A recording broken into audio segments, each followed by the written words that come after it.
ನಮ್ಮ ತಾಯಿನ ನಿಂತರ ಯಾರು ಬರೋದೇ ಇಲ್ಲ, ಆಗೋದಿಲ್ಲ, ರೀಪ್ಲೇಸ್ಮೆಂಟ್ ಇಲ್ಲ ನಮ್ಮ ಬಿಗ್ ಬಾಸ್ ಅಲ್ಲಿ. Is one and only masterpiece ಯಾವ್ದಾರು ಇದ್ರೆ ಅದು ರಕ್ಷಿತಾ ಮಾತ್ರ. ಎಸ್, ಸೊ ವೀಕ್ಷಕರೇ ಕೇಳಿಸ್ಕೊಂಡ್ರಲ್ಲ, ತುಕಾಲಿ ಸಂತೋಷ್ ಅವರು ಏನು ಹೇಳಿದ್ರು ಅಂತಂದ್ಬಿಟ್ಟು. ಈಗ ನಿಜವಾಗ್ಲೂ ಈ ಒಂದು ವಿಡಿಯೋ ನೋಡಿದವ್ರಿಗೆ ಸಖತ್ ಖುಷಿಯಾಗಿರುತ್ತೆ. ಅದರಲ್ಲೂ ಕೂಡ ರಕ್ಷಿತ್ ಅವ್ರ ಫ್ಯಾನ್ಸ್ಗಂತೂ ಸಖತ್ ಇಷ್ಟಪಟ್ಟಿರ್ತೀರ. ಯಾಕಂದ್ರೆ ತುಕಾಲಿ ಸಂತೋಷ್ ಅವರು ಆ ರೀತಿಯಾಗಿ ಇಲ್ಲಿ ಹೇಳಿದ್ದಾರೆ. ಬಿಗ್ ಬಾಸ್ ಅಲ್ಲಿ ಹೋಗಿ ಬಂದಿರೋ ಪ್ರತಿಯೊಬ್ಬರು ಸ್ಪರ್ಧಿಗಳು ಕೂಡ, ಅದರಲ್ಲೂ ಕೂಡ ಬಿಗ್ ಬಾಸ್ ಸೀಸನ್ 12ಕ್ಕೆ ಯಾವೆಲ್ಲ ಸ್ಪರ್ಧಿಗಳು ಬಂದಿದ್ರು, ಕೆಲವೊಬ್ಬರು ನೇಮೇ ಇಲ್ಲಿ ಮರ್ತೋಗಿದೆ. ಆದ್ರೆ ಕೆಲವೊಬ್ಬರು ನೇಮು ಇಲ್ಲಿ ಎಷ್ಟೇ ದಿವಸ ಆದ್ರೂ ಕೂಡ ಅವ್ರನ್ನ ಮರೆಯಲ್ಲ ಅಂತಂದ್ಬಿಟ್ಟು ಗೊತ್ತಾಗ್ತಿದೆ. ಅಂದ್ರೆ ರಕ್ಷಿತ್ ಅವರು, ಗಿಲ್ಲಿ ಅವರು, ಯಾಕಂದ್ರೆ ಗಿಲ್ಲಿ ನಟ ಅವರಂತೂ ಯಾವುದೇ ಒಂದು ಪ್ರೋಗ್ರಾಮ್ ಇಲ್ಲಿ ಅವ್ರಿಲ್ಲ ಅಂತಂದ್ರೆ ಆ ಒಂದು ಪ್ರೋಗ್ರಾಮ್ ಇಲ್ಲಿ ನಡೆಯಲ್ಲ ಅಂತ ಕೂಡ ಇಲ್ಲಿ ಹೇಳ್ಬೋದು. ಸದ್ಯ ನಿನ್ನೆ ವರ್ತೂರ್ ಸಂತೋಷ್ ಅವರು ಈಗ ರಕ್ಷಿತ್ ಅವ್ರನ್ನು ಕೂಡ ಇಲ್ಲಿ ಕರೆಸಿದ್ರು. ಅವ್ರಿಗೆ ಸನ್ಮಾನ ಮಾಡಿಬಿಟ್ಟು 2 ಲಕ್ಷ ರೂಪಾಯಿ ಕೊಡ್ತೀನಿ ಅಂತ ಹೇಳಿದ್ರು. ಕೊಟ್ಟ ಮಾತಿನಂತೆ ಈಗ ನಡ್ಕೊಂಡಿದ್ದಾರೆ. 2 ಲಕ್ಷ ರೂಪಾಯಿ ಒಂದು ಚೆಕ್ ಏನಿದೆ ಅದನ್ನು ಕೂಡ ಕೊಟ್ಟು ಅವ್ರಿಗೆ ಸನ್ಮಾನ ಮಾಡಿದ್ದಾರೆ. ಈ ಒಂದು ಪ್ರೋಗ್ರಾಮ್ ಅಲ್ಲಿ ರಕ್ಷಿತ್ ಅವರು ಕೂಡ ತುಂಬಾನೇ ಖುಷಿಯಾಗಿದ್ರು. ಆದ್ರೆ ಈ ಒಂದು ಪ್ರೋಗ್ರಾಮ್ಗೆ ಒಂದಿಷ್ಟು ಜನ, ಎಲ್ಲೋ ಒಂದು 5-10% ಜನ ಏನ್ ಹೇಳಿದ್ರು ಅಂತಂದ್ರೆ, ಸುಮಾರು ಜನಕ್ಕೆ ಒಂದು ವಿಚಾರ ಗೊತ್ತಿರಲ್ಲ. ವರ್ತೂರ್ ಸಂತೋಷ್ ಅವರು ಮಾಲಾಶ್ರೀ ಶ್ರೀಮಂತ ಕಾರ್ಯಕ್ರಮ ಅಂತಂದ್ಬಿಟ್ಟು, ಅಂದ್ರೆ ಹಸುಗಳಿಗೆ ಇಲ್ಲಿ ಶ್ರೀಮಂತ ಕಾರ್ಯಕ್ರಮನ ಇಲ್ಲಿ ಮಾಡಿದ್ರು. ದುಡ್ಡಿದ್ರೆ ಏನ್ ಬೇಕಾದ್ರೂ ಯಾರಿಗೇನ್ ಬೇಕಾದ್ರೂ ಮಾಡ್ತಾರೆ ಬಿಡು ಗುರು ಅಂತಂದ್ಬಿಟ್ಟು ಕಮೆಂಟ್ ಕೂಡ ಇಲ್ಲಿ ಹಾಕಿದ್ದಾರೆ. ನೋಡಿ, ಗೋಮಾತೆಗೆ ಇಲ್ಲಿ ಶ್ರೀಮಂತ ಕಾರ್ಯಕ್ರಮನ ಮಾಡಿದ್ದಾರೆ. ಹೌದು, ಇಲ್ಲಿ ನಾರ್ಮಲ್ ಆಗಿ ಇಲ್ಲಿ ಶ್ರೀಮಂತ ಕಾರ್ಯಕ್ರಮ ಮಾಡೋದೇ ಇಲ್ಲಿ ಯಾರು ಕೂಡ ಮಾಡಲ್ಲ ಅಂತ, ಯಾಕಪ್ಪ ಬೇಕು ಅವೆಲ್ಲ, ಯಾಕೆ ಬೇಕು ಇವೆಲ್ಲ ಅಂತಂದ್ಬಿಟ್ಟು ಸುಮಾರು ಜನ ಬಿಟ್ಬಿಡ್ತಾರೆ. ಆದ್ರೆ ಗೋವಿಗೆ ಇಲ್ಲಿ ಶ್ರೀಮಂತ ಕಾರ್ಯಕ್ರಮ ಮಾಡಿದ್ರು ಕೂಡ ಒಂದಿಷ್ಟು ಬ್ಯಾಡ್ ಕಮೆಂಟ್ಸ್ಗಳು ಕೂಡ ಇದಕ್ಕೆ ಹಾಕಿದ್ದಾರೆ. ಅಂದ್ರೆ ದುಡ್ಡಿದ್ರೆ ಏನ್ ಬೇಕಾದ್ರೂ ಮಾಡ್ತೀರಾ ಬಿಡಪ್ಪ ನಿಮ್ಗೇನು ಅಂತಂದ್ಬಿಟ್ಟು ಕಮೆಂಟ್ ಹಾಕಿದರೆ ಸ್ವಲ್ಪ ಬೇಜಾರಾಗುತ್ತೆ. ಯಾಕಂದ್ರೆ ಆ ಗೋಮಾತೆಯಲ್ಲಿ ದೇವ್ರ ಸಮಾನನೇ ಇಲ್ಲಿ ಗೋಮಾತೆನೇ ಇಲ್ಲಿ ಎಲ್ಲರೂ ಕೂಡ ಪೂಜೆ ಮಾಡೋದು. ಪ್ರತಿನಿತ್ಯನೂ ಕೂಡ ಚಿಕ್ಕ ಮಕ್ಕಳಿಂದ ಹಿಡಿದು ಪ್ರತಿಯೊಬ್ಬರು ಕೂಡ ಹಾಲನ್ನಂತೂ ಇಲ್ಲಿ ಕುಡ್ದೇ ಕುಡಿತಾರೆ. ಹಾಲಿಂದ ಸುಮಾರು ಐಟಮ್ಗಳು ಕೂಡ ಇಲ್ಲಿ ತಯಾರು ಮಾಡ್ತಾರೆ. ಆದರೆ ಈ ರೀತಿಯಾಗಿ ಒಂದು ಪ್ರೋಗ್ರಾಮ್ ಮಾಡಿದಾಗ ಸುಮಾರು ಜನ ಖುಷಿ ಪಟ್ಟಿದ್ದಾರೆ. ಒಂದು 90% ಜನಗಳು ಇಲ್ಲಿ ಖುಷಿ ಪಟ್ಟಿದ್ದಾರೆ. ಒಂದು 10% ಜನಗಳು ಏನಿರ್ತಾರೋ ಇದ್ರ ಬಗ್ಗೆನೇ ಇಲ್ಲಿ ಜಾಸ್ತಿ ಮಾತಾಡಿದ್ದಾರೆ. ಅಂದ್ರೆ ಪಾಸಿಟಿವ್ ನೆಗೆಟಿವ್ ಇದ್ದೇ ಇರುತ್ತೆ, ಬಟ್ 90% ಜನಗಳು ಇದ್ರ ಬಗ್ಗೆ ಒಳ್ಳೇದಾಗೆ ಇಲ್ಲಿ ಮಾತಾಡಿದ್ದಾರೆ. ಆದರೆ ದುಡ್ಡಿದ್ರೆ ಏನ್ ಬೇಕಾದ್ರೂ ಮಾಡ್ತಾರೆ ಅಂತ ಅಂದ್ಬಿಟ್ಟು ಈ ರೀತಿಗೆ ಕಮೆಂಟ್ ಹಾಕಿದಾಗ ಏನಾಗುತ್ತೆ ಅಂತಂದ್ರೆ ಸ್ವಲ್ಪ ಬೇಜಾರಾಗುತ್ತೆ. ಏನಪ್ಪ ಈ ರೀತಿ ಎಲ್ಲ ಇಲ್ಲಿ ಮಾತಾಡ್ತಾರಲ್ಲ ಅಂತಂದ್ಬಿಟ್ಟು. ಒಂದು ಒಳ್ಳೆ ಕಾರ್ಯಕ್ರಮ ಅಂತಾನೆ ಇಲ್ಲಿ ಹೇಳ್ತೀನಿ. ಯಾಕಂದ್ರೆ ಗೋಮಾತೆಗೆ ಇಲ್ಲಿ ನಿಜವಾಗ್ಲೂ ಕೂಡ ಗೋವು ಅಂತಂದ್ರೆ ಇಲ್ಲಿ ಎಲ್ಲರೂ ಕೂಡ ದೇವ್ರ ಸಮಾನನೇ ಇಲ್ಲಿ ನೋಡೋದು, ದೇವರು ಅಂತಾನೆ ಇಲ್ಲಿ ಹೇಳೋದು. ಯಾಕಂದ್ರೆ ಒಂದು ಗಂಜಲ ಇರ್ಬೋದು, ಸಗಣಿ ಇರ್ಬೋದು, ಎಲ್ಲಾನು ಕೂಡ ಉಪಯೋಗಕ್ಕೆ ಬರುತ್ತೆ. ಮನುಷ್ಯನಿಗಿಂತ ಇಲ್ಲಿ ಹೆಚ್ಚಾಗಿ ಪ್ರಾಣಿಗಳು ಇಲ್ಲಿ ಉಪಯೋಗಕ್ಕೆ ಬಂದೇ ಬರುತ್ತೆ. ಆದರೆ ಈ ರೀತಿಯಾಗಿ ಇದೊಂದು ಒಳ್ಳೆ ಕಾರ್ಯಕ್ರಮ ಅಂತಾನೆ ಇಲ್ಲಿ ಹೇಳ್ತೀನಿ. ಶ್ರೀಮಂತ ಕಾರ್ಯಕ್ರಮ ಅಂತಂದ್ರೆ ಹೆಣ್ಮಕ್ಳಿಗೆ ಇಲ್ಲಿ ಶ್ರೀಮಂತ ಮಾಡ್ತಾರೆ. ಆದ್ರೆ ಇಲ್ಲಿ ಗೋಮಾತೆಗೆ ಶ್ರೀಮಂತ ಕಾರ್ಯಕ್ರಮ, ಮಾಲಾಶ್ರೀ ಶ್ರೀಮಂತ ಕಾರ್ಯಕ್ರಮ ಅಂತ ಅಂದ್ಬಿಟ್ಟು ವರ್ತೂರ್ ಸಂತೋಷ್ ಅವರು ಇಲ್ಲಿ ಮಾಡಿದ್ರು. ಎಲ್ಲರೂ ಕೂಡ ಖುಷಿ ಪಟ್ಟಿದ್ದಾರೆ. ರಕ್ಷಿತ್ ಅವ್ರನ್ನು ಕೂಡ ಇಲ್ಲಿ ಕರೆಸಿದ್ರು. ಈಗ ಬಿಗ್ ಬಾಸ್ ಅಲ್ಲಿ ಯಾರು ರನ್ನರ್ ಅಪ್ ಆಗ್ತಾರೋ ಬಿಗ್ ಬಾಸ್ ಸೀಸನ್ 12ರಲ್ಲಿ ಅವ್ರಿಗೆ ಅಮೌಂಟ್ ಕೊಡ್ತೀನಿ ಅಂತ ಹೇಳಿದ್ರು. ಅದೇ ರೀತಿ 2 ಲಕ್ಷ ರೂಪಾಯಿ ಅಮೌಂಟ್ ನ, ಅಂದ್ರೆ ಒಂದು ಚೆಕ್ ನ ಬರ್ದ್ಬಿಟ್ಟು ಈಗ ಕೊಟ್ಟಿದ್ದಾರೆ. ರಕ್ಷಿತ್ ಅವ್ರಿಗೂ ಕೂಡ ತುಂಬಾ ಖುಷಿ ಆಯ್ತು. ಅಮೌಂಟ್ ಕೊಟ್ಟಿದ್ದಕ್ಕೆ ಅಲ್ಲ, ಇಲ್ಲಿ ಪ್ರೋಗ್ರಾಮ್ ಕರ್ಸಿದ್ರಲ್ವಾ, ಆ ಒಂದು ಕಾರಣಕ್ಕೆ ತುಂಬಾ ದಿವಸ ಆಯ್ತು, ಅವಾಗ ಮಾಡ್ಬೋದು ಇವಾಗ ಮಾಡ್ಬೋದು ಅಂತ ಹೇಳ್ತಿದ್ರು. ಆದ್ರೆ ನಿನ್ನೆ ಅಷ್ಟೇ ಅವ್ರಿಗೆ ಇಲ್ಲಿ ಚೆಕ್ ನ ಕೂಡ ಇಲ್ಲಿ ಕೊಟ್ಟಿದ್ದಾರೆ. ರಕ್ಷಿತ್ ಅವ್ರು ಕೂಡ ಮಾತಾಡಿದ್ರು, ಫಸ್ಟ್ ಟೈಮ್ ನಾನು ವರ್ತೂರಿಗೆ ಬಂದಿರೋದು, ತುಂಬಾನೇ ಇಲ್ಲಿ ಖುಷಿ ಆಗ್ತದೆ. ಬಿಗ್ ಬಾಸ್ ನಲ್ಲಿ ನಾವ್ ಏನಿದ್ವಿ ಎಲ್ಲರೂ ಕೂಡ ತುಂಬಾನೇ ಪ್ರೀತಿ ಕೊಟ್ಟಿದ್ದೀರಾ ಅಂತ ಕೂಡ ಇಲ್ಲಿ ಹೇಳಿದ್ರು. ನಮ್ಮನ್ನ ಮರಿಬೇಡಿ, ಯಾರು ಕೂಡ ಮರ್ತಿಲ್ಲ ಅಲ್ವಾ, ಮತ್ತೆ ನಮ್ಮನ್ನ ಮಿಸ್ ಮಾಡ್ಕೊಂತಿದ್ದೀರಾ ಅಂತೆಲ್ಲ ಇಲ್ಲಿ ಮಾತಾಡಿದ್ರು ರಕ್ಷಿತ್ ಅವರು. ಹೌದು, ಬಿಗ್ ಬಾಸ್ ಮತ್ತೆ ಬಿಗ್ ಬಾಸ್ ಸ್ಪರ್ಧೆಗಳನ್ನ ಇಲ್ಲಿ ತುಂಬಾನೇ ಮಿಸ್ ಮಾಡ್ಕೊಂತಿದ್ದಾರೆ. ಆದ್ರೆ ಕ್ವಾಟ್ಲೆ ಕಿಚನ್ ಅಲ್ಲಿ ರಕ್ಷಿತ್ ಅವರು ಕೂಡ ಇಲ್ಲಿ ಇದ್ದಾರೆ, ಸೂರಜ್ ಅವರು ಕೂಡ ಇಲ್ಲಿ ಇದ್ದಾರೆ, ಸುಮಾರು ಜನ, ಕರಿಬಸಪ್ಪ ಅವರು, ಈ ರೀತಿಯಾಗಿ ಸುಮಾರು ಜನ ಇದ್ದಾರೆ. ಬಿಗ್ ಬಾಸ್ ನ ಯಾರ್ಯಾರು ಮಿಸ್ ಮಾಡ್ಕೊಂತಿದ್ರು ಈಗ ಕ್ವಾಟ್ಲೆ ಕಿಚನ್ ಅಲ್ಲಿ ಅವ್ರನ್ನೆಲ್ಲ ಈಗ ನೋಡಬಹುದು. ಕರಿಬಸಪ್ಪ ಅವ್ರನ್ನ ಕರಿಬೇವು ಸೊಪ್ಪು ಅಂತ ಅಂದ್ಬಿಟ್ಟು ಕರೆದ್ರು. ಅವಾಗ ಆ ಒಂದು ವಿಡಿಯೋ ಸಿಕ್ಕಾಪಟ್ಟೆ ವೈರಲ್ ಆಯ್ತು. ಅಂದ್ರೆ ಸುಮಾರು ಬ್ಯಾಡ್ ಕಮೆಂಟ್ಗಳು ಕೂಡ ಇಲ್ಲಿ ಬಂತು. ಇವಳು ಬೇಕಂತಾನೆ ಈ ರೀತಿ, ಅಂದ್ರೆ ರಕ್ಷಿತ್ ಅವ್ರು ಬೇಕಂತಾನೆ ಈ ರೀತಿಯಾಗಿ ಮಾತಾಡ್ತಾರೆ ಅಂತ ಸುಮಾರು ಜನ ಇಲ್ಲಿ ಟ್ರೋಲ್ ಕೂಡ ಇಲ್ಲಿ ಮಾಡಿದ್ರು. ಅಂದ್ರೆ ಪಾಸಿಟಿವ್ ನೆಗೆಟಿವ್ ಮೇಲೆ ಇದ್ದೇ ಇರುತ್ತೆ.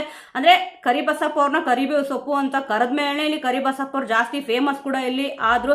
ಈಗ ಎಲ್ಲೇ ನೀವು ನೋಡೋದು ಕ್ವಾಟ್ಲೆ ಕಿಚನ್ ಅಲ್ಲೂ ಕೂಡ ಮೊನ್ನೆ ಅಷ್ಟೇ ಸುಷ್ಮಾ ಅವ್ರನ್ನ ಕರಿಬೇಕಾದ್ರೂ ಕೂಡ ಅಷ್ಟೇ ಕರಿಬೇವು ಸೊಪ್ಪು ಅಂತಾನೆ ಇಲ್ಲಿ ಹೇಳಿದ್ರು, ಕರಿಬಸಪ್ಪ ಅವರು ಅಂತ ಹೇಳಿಲ್ಲ.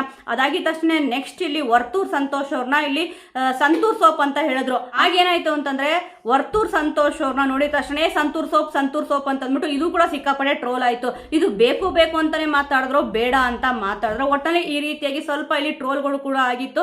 ನೆನೆ ಫಂಕ್ಷನ್ ಕೂಡ ಇದ್ರ ಬಗ್ಗೆ ತುಕಾಲಿ ಸಂತೋಷ್ ಅವ್ರು ಹೇಳಿದ್ರು, ನೀನ್ ಯಾವಾಗ ವರ್ತೂರ್ ಸಂತೋಷ್ನ ಸಂತೂರ್ ಸೋಪ್ ಅಂತ ಹೇಳ್ದೋ ಅವಾಗಿಂದ ವರ್ತೂರ್ ಸಂತೋಷ್ ಅವ್ರನ್ನ ಯಾರು ನೋಡ್ತಾರೋ ಸಂತೂರ್ ಸೋಪ್ ಅಂತ ಕರೀತಾರೆ ಅಂತ ಅಂದ್ಬಿಟ್ಟು, ಅದಕ್ಕೆ ಇಮಿಡಿಯೇಟ್ ಆಗಿ ಸ್ಟೇಜ್ ಮೇಲೆ ಸಾರಿ ಕ್ಷಮೆ ಇರ್ಲಿ ಅಂತ ಅಂದ್ಬಿಟ್ಟು ರಕ್ಷಿತ್ ಅವರು ಕೇಳಿದ್ರು. ಪರವಾಗಿಲ್ಲ ಬಿಡು ಅಂತ ಅಂದ್ಬಿಟ್ಟು ಇಲ್ಲಿ ವರ್ತೂರ್ ಸಂತೋಷ್ ಅವ್ರು ಕೂಡ ಇಲ್ಲಿ ಹೇಳಿದ್ರು. ಅವಾಗೆ ಈ ರೀತಿಯಾಗಿ ಮಾತಾಡ್ಬೇಕಾದ್ರೆ ಇಲ್ಲಿ ಹೇಳಿದ್ದು, ನಮ್ಮನ್ನ ಮಿಸ್ ಮಾಡ್ತಿದ್ದೀರಾ ಅಲ್ವಾ, ನಮ್ಮನ್ನ ಮರೆಯಲ್ಲ ಅಲ್ವಾ ಅಂತ ಅಂದ್ಬಿಟ್ಟು ಇಲ್ಲಿ ರಕ್ಷಿತ್ ಅವ್ರು ಕೇಳ್ತಾರೆ. ಅಂದ್ರೆ ರಕ್ಷಿತ್ ಅವ್ರನ್ನ ಮರೆಯಲ್ಲ ಅಲ್ವಾ ಅಂತ ಅಂದ್ಬಿಟ್ಟು ಕೇಳಿದ ತಕ್ಷಣ ಎಲ್ಲರೂ ಎಲ್ಲರೂ ಕೂಡ ಅಲ್ಲಿ ಬಂದಿರೋ ಅಭಿಮಾನಿಗಳು ಇಲ್ಲ ಅಂತ ಕೂಡ ಇಲ್ಲಿ ಹೇಳ್ತಾರೆ. ಇನ್ನೇನು ಬಿಗ್ ಬಾಸ್ ಕೂಡ ಇಲ್ಲಿ ಸ್ಟಾರ್ಟ್ ಆಗ್ತದೆ ಅಂತ ಇಲ್ಲಿ ತುಕಾಲಿ ಸಂತೋಷ್ ಅವ್ರು ಹೇಳ್ತಾರೆ. ಎಷ್ಟು ಸತಿ ಇಲ್ಲಿ ಬಿಗ್ ಬಾಸ್ ಸ್ಟಾರ್ಟ್ ಆದ್ರೂ ಕೂಡ ಸೀಸನ್ಗಳು ಚೇಂಜ್ ಆಗ್ತಾ ಇರುತ್ತೆ, ಅದೇ ರೀತಿ ಕಂಟೆಸ್ಟೆಂಟ್ಗಳು ಇಲ್ಲಿ ಚೇಂಜ್ ಆಗ್ತಾನೆ ಇರ್ತಾರೆ. ಅಂದ್ರೆ ಪ್ರತಿ ಸೀಸನ್ ಅಲ್ಲೂ ಕೂಡ ಒಬ್ಬೊಬ್ರು ಕಂಟೆಸ್ಟೆಂಟ್ಗಳು ಇಲ್ಲಿ ಫೇಮಸ್ ಆಗ್ತಾನೆ ಇರ್ತಾರೆ. ಖಂಡಿತವಾಗ್ಲೂ ತುಂಬಾ ಫೇಮಸ್ ಆದವ್ರನ್ನ ಇಲ್ಲಿ ಮರೆಯೋದೇ ಇಲ್ಲ. ಬಟ್ ಕೆಲವೊಬ್ರು ಅಂದ್ರೆ ಎಲ್ಲೋ ಒಂದ್ 2% 3% ಜನಗಳು ಏನಾಗುತ್ತೆ ಅಂತಂದ್ರೆ ಇವ್ರು ಬಂದಿದ್ರ ಬಿಗ್ ಬಾಸ್ಗೆ ಅಂತ ಅಂದ್ಬಿಟ್ಟು ಅನ್ಸುತ್ತೆ. ಆದ್ರೆ ಕೆಲವೊಬ್ರು ವ್ಯಕ್ತಿಗಳನ್ನ ಎಷ್ಟೇ ವರ್ಷಗಳಾಗ್ಲಿ ಅವ್ರನ್ನ ಮರೆಯಕ್ ಚಾನ್ಸ್ ಇಲ್ಲ. ಯಾಕಂದ್ರೆ ಆ ರೀತಿ ನೇಮು ಫೇಮು ಬಿಗ್ ಬಾಸ್ ಮನೆಯೊಳಗಡೆ ಹೋಗಿ ಬಂದ್ಮೇಲೆ ಸಿಕ್ಕೇ ಆಗ ತುಕಾಲಿ ಸಂತೋಷ್ ಅವರು ಹೇಳ್ತಾರೆ, ನಿಂತರ ನಮ್ಮ ತಾಯಾಣೆಗೂ ಯಾರೂ ಕೂಡ ಬರಲ್ಲ, ಬರೋಕ್ ಆಗೋದು ಇಲ್ಲ, ಮತ್ತೆ ರಿಪ್ಲೇಸ್ಮೆಂಟು ಕೂಡ ಇಲ್ಲಿ ಇಲ್ಲ. ಬಿಗ್ ಬಾಸ್ ಅಲ್ಲಿ one and only masterpiece ಯಾವ್ದಾದ್ರು ಇದ್ರೆ ಅದು ರಕ್ಷಿತಾ ಒಬ್ಳೆ ಅಂತಂದ್ಬಿಟ್ಟು ಮಾತ್ರ ಇಲ್ಲಿ ಹೇಳ್ತಾರೆ. ಒಟ್ನಲ್ಲಿ ಕೆಲವೊಬ್ರಿಗೆ ಏನ್ ಅನ್ಸುತ್ತೆ ಅಂತಂದ್ರೆ ಸಿಕ್ಕಾಪಟ್ಟೆ ಖುಷಿ ಆಗುತ್ತೆ, ಹೌದಪ್ಪ ಅದೊಂಥರ ಮಾಸ್ಟರ್ ಪೀಸ್ ಇದ್ದಂಗೆ, ರಕ್ಷಿತಂತರ ಯಾರು ಕೂಡ ಇಲ್ಲಿ ಬರಕ್ಕೆ ಚಾನ್ಸೇ ಇಲ್ಲ ಅಂತಂದ್ಬಿಟ್ಟು ಇಲ್ಲಿ ಸುಮಾರು ಜನ ಇಲ್ಲಿ ಅನ್ಕೊಂಡಿದ್ದಾರೆ. ನೋಡೋಣ ಬರ್ತಾರಾ ಬರಲ್ವಾ ಅಂತ. ಈ ಸತಿ ಬಿಗ್ ಬಾಸ್ ಸೀಸನ್ 13 ಈಗ ಸಾಮಾನ್ಯ ಪೀಪಲ್ಗೂ ಕೂಡ ಅವಕಾಶ ಇದೆ ಅಂತ ಅಂದ್ಬಿಟ್ಟು ಇಲ್ಲಿ ಹೇಳಿದ್ದಾರೆ. ಸೊ ವೀಕ್ಷಕರೇ, ಈಗ ಈ ಒಂದು ವಿಚಾರದ ಬಗ್ಗೆ ನಿಮ್ಗೆ ಏನ್ ಅನ್ಸುತ್ತೆ? ಈಗ ಕಾಮನ್ ಪೀಪಲ್ಗಂತೂ ಇಲ್ಲಿ ಅವಕಾಶ ಕೊಟ್ಟಿದ್ದಾರೆ. ನೋಡೋಣ ಇಲ್ಲಿ ಯಾವ ಕಾಮನ್ ಪೀಪಲ್ ಸೆಲೆಕ್ಟ್ ಆಗ್ಬಿಟ್ಟು ಇಲ್ಲಿ ಹೋಗ್ತಾರೆ ಅಂತ ಅಂದ್ಬಿಟ್ಟು ಸುಮಾರು ಜನ ಮಾತಾಡ್ಕೊಳ್ಬೋದು, ಫಸ್ಟ್ ಫಿಕ್ಸ್ ಆಗ್ಬಿಟ್ಟಿರುತ್ತೆ, ಸುಮ್ಮನೆ ಇದ್ರೆ ಬಿಡೋದು ಅಂತ ಅಂದ್ಬಿಟ್ಟು. ಯಾರು ಆ ರೀತಿ ಅನ್ಕೋಬೇಡಿ. ಯಾಕಂತಂದ್ರೆ ಮಾತಾಡೋರ್ಗು ಅಲ್ಲಿ ಹೋಗ್ಬಿಟ್ಟು ಇಲ್ಲಿ ನೋಡಿರಲ್ಲ, ಖಂಡಿತವಾಗ್ಲೇ ಅವ್ರು ಫಿಕ್ಸ್ ಆಗ್ಬಿಟ್ಟಿದೆ ಹಂಗಾಗ್ಬಿಟ್ಟಿದೆ ಅಂತ ಅಂದ್ಬಿಟ್ಟು. ಎಷ್ಟೋ ಜನ ನೀವು ನೋಡ್ಬೋದು ಬಿಗ್ ಬಾಸ್ ಮನೆ ಒಳಗಡೆ ಹೋದವರು. ಇವನ್ ಲಾಸ್ಟ್ ಸೀಸನ್ ನಾನು ಎಕ್ಸಾಂಪಲ್ ಕೊಡ್ತೀನಿ, ರಘು ಅವರು ಇಲ್ಲಿ ಅನ್ಕೊಂಡಿದ್ದೇ ಬೇರೆ, ಬಿಗ್ ಬಾಸ್ ಇರೋದೇ ಬೇರೆ ಅಂತ ಅಂದ್ಬಿಟ್ಟು ಸ್ವತಃ ಅವ್ರ ಬಾಯಲ್ಲೇ ಇಲ್ಲಿ ಅವ್ರು ಹೇಳಿದ್ದಾರೆ. ಅದಾದ್ಮೇಲೆ ಅವರು ಯೂಟ್ಯೂಬ್ ಚಾನಲ್ ಕೂಡ ಇಲ್ಲಿ ಆನ್ ಮಾಡಿದ್ರು. ಅಂದ್ರೆ ಬಿಗ್ ಬಾಸ್ ಮನೆಯೊಳಗಡೆ ಹೋಗಿ ಬಂದ ಮೇಲೆ ಸುಮಾರು ಜನ ಚೇಂಜ್ ಆಗಿದ್ದಾರೆ. ಅಂದ್ರೆ ಬಿಗ್ ಬಾಸ್ ಇರೋದೇ ಒಂದ್ ರೀತಿ ಅಂತ ಅನ್ಕೊಂಡಿರ್ತಾರೆ, ಬಿಗ್ ಬಾಸ್ ಇಂದ ಹೊರಗಡೆ ಬಂದ ಮೇಲೆ ಅವರು ಪೂರ್ತಿಯಾಗಿ ಚೇಂಜ್ ಆಗಿರೋದು. ಬಿಗ್ ಬಾಸ್ ಮನೆಯೊಳಗಡೆ ಇರ್ಬೇಕಾದ್ರೆ ನಾನು ಅನ್ಕೊಂಡಿದ್ದೇ ಬೇರೆ, ಇಲ್ಲಿ ಇರೋದೇ ಬೇರೆ ಅಂತ ಅಂದ್ಬಿಟ್ಟು ಕೂಡ ಇಲ್ಲಿ ಹೇಳಿದ್ದಾರೆ.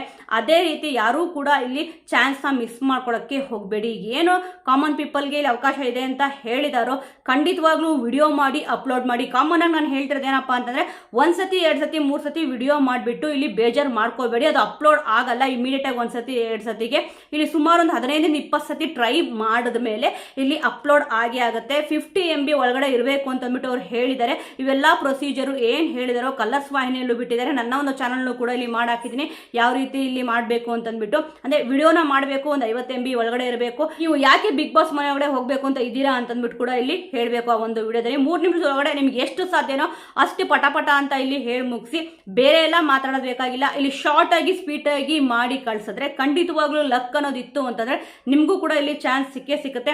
ಈಗ ಸದ್ಯಕ್ಕೆ ಈಗ ಕೊಟ್ಟ ಮಾತಿನಂತೆ ವರ್ತೂರ್ ಸಂತೋಷ್ ಅವರು ಈಗ ರಕ್ಷಿತಾ ಅವ್ರಿಗೆ ಅಮೌಂಟ್ ಕೂಡ ಕೊಟ್ಟಿದ್ದಾರೆ.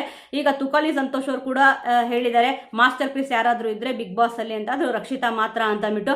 ಈಗ ವರ್ತೂರ್ ಸಂತೋಷ್ ಅವರು ಮಾಲಾಶ್ರೀ ಶ್ರೀಮಂತ ಕಾರ್ಯಕ್ರಮ ಮಾಡಿದ ಬಗ್ಗೆ ನಿಮ್ಮ ಒಂದು ಒಪಿನಿಯನ್ ಏನಿದೆ? ಅಂದ್ರೆ ಈ ರೀತಿ ಕಾರ್ಯಕ್ರಮಗಳು ಮಾಡಿದ್ರೆ ಚೆನ್ನಾಗಿರುತ್ತಾ ಅಥವಾ ಇಲ್ವಾ ಅನ್ನೋದ್ರ ಬಗ್ಗೆ. ಯಾಕಂದ್ರೆ ಸುಮಾರು ಜನ ನಾನು ಹೇಳಿದ್ನಲ್ಲ, ಒಬ್ಬೊಬ್ರಿಗೆ ಒಂದೊಂದು ರೀತಿಯಲ್ಲಿ ಅನ್ಸುತ್ತೆ. ಬಟ್ ಗೋಮಾತೆಗೆ ಈ ರೀತಿ ಶ್ರೀಮಂತ ಕಾರ್ಯಕ್ರಮ ಮಾಡಿದ್ದು ತುಂಬಾನೇ ಚೆನ್ನಾಗಿತ್ತು, ಅದ್ದೂರಿಯಾಗಿತ್ತು. ಸುಮಾರು 2,000ಕ್ಕೂ ಹೆಚ್ಚು ಜನಕ್ಕೆ ಅಡುಗೆ ಕೂಡ ಇಲ್ಲಿ ಮಾಡಿಸಿದ್ರು. ಈ ಒಂದು ವಿಚಾರದ ಬಗ್ಗೆ ನಿಮ್ಗೆ ಏನಿಸುತ್ತೆ ವೀಕ್ಷಕರೇ? ಖಂಡಿತವಾಗ್ಲೂ ಕಮೆಂಟ್ ಮೂಲಕ ತಿಳಿಸಿ. ಮುಂದಿನ ವಿಡಿಯೋದೊಂದಿಗೆ ಮತ್ತೆ ಸಿಗೋಣ.